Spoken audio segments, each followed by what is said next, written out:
श्री मौली वारकरी गुरुकुल आश्रम तथा संत ज्ञानेश्वर विद्यालय अनाथालय गौशाला और गौशाला की ओर से गुरुश्वर रामेश्वर जी महाराज इनके मार्गदर्शन में विठल रुक्माई के मंदिर का भूमि पूजन संभाजी नगर के पालक मंत्री अब्दुल सत्तार के उनके हाथों से भूमि पूजन किया गया। इसमें रामेश्वर महाराज मुख्य अध्यापक कवि गोंडल साले व्यवस्थापक विश्वनाथ राउत गायकवाड़, आपको बता दें भक्तों पुरुषोत्तम पवार, हरिभक्त गजानन महाराज, भक्त गजानन आदि लोगों का सहयोग रहा है। मौली वारकरी शिक्षण संस्थांमध्ये 350 विद्यार्थी, यामध्ये 80 विद्यार्थी हे जे त्यांना जे बोलले अनाथ आहे, परंतु अनाथ ते नसतात, त्यांच्या आई वडिलांनी आज आपल्यामध्ये नसल, परंतु त्यांचा आशीर्वाद त्यांच्या पाठीशी आहे आणि आज आपल्याला जो त्रास झाला भविष्यामध्ये त्रास होणार नाही यासाठी या माऊली शिक्षण संस्थेच्या समोर मोठ्या ग्रामपंचायतीमध्ये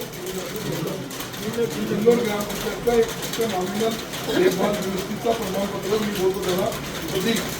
ते दिलं का आपण एक 20 लाख रुपयाचा समोर एक डोम बनवून आणि डोम बनवलं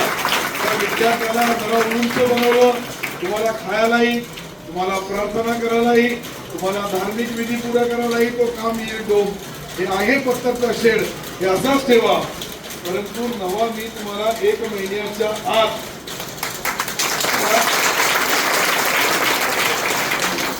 सर होते 20 लाखाच्या ऐवजी सरांचा आदेश आहे 25 लाख रुपये करावे. 25 लाख रुपये रक्कम करून काम केल्या जाईल आणि 1 महिन्यामध्ये एक चांगला डोम त्या ठिकाणी मध्ये असे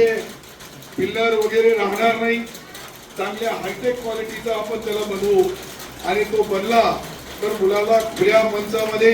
खुल्या वातावरणामध्ये आज मी बघू लागलो आमच्या बहिणींना इतका सर्व थंड असून भी गरमी होऊ लागली, तर तो डोम जो राहील त्याची उंची जास्त असल्यानंतर ते म्हणते ना सोनाराने भुकली नरी कृष्ण वाहते वाली काहीतरी होत आहे, कविता होती फार जुनी, मी त्यावेळेस ती वाचली होती आणि त्याच्यासाठी आज आपण आपल्या कार्यक्रमासाठी जे आलेले आहे गणेशरावजी पवार साहेब,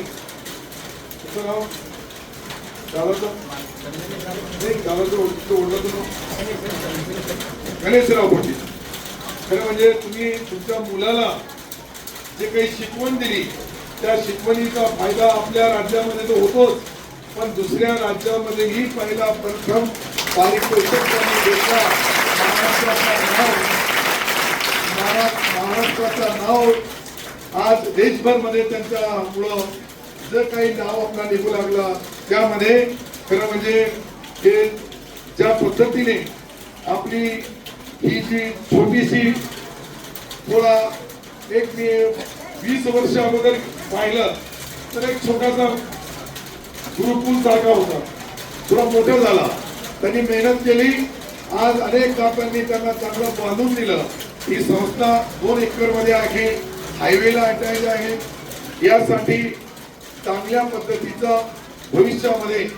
याला जो मंदिर आहे, मला तुम्हाला विनंती करायची आहे की विठ्ठल रखुमाईच्या मंदिराचा चांगला पाया रचा, विठ्ठल रखुमाईचं मंदिर बना. मंदिर बनल्यानंतर मी याला क वर्ग दर्जा देतो आणि क वर्ग दर्जा मिळाला तर सरकारतर्फे 1 कोटी रुपयाचा विकास निधी तुमच्या या आश्रमाला मिळेल. शेवटी चापे सर आणि हे महामंडळेश्वर सर्व साधू संत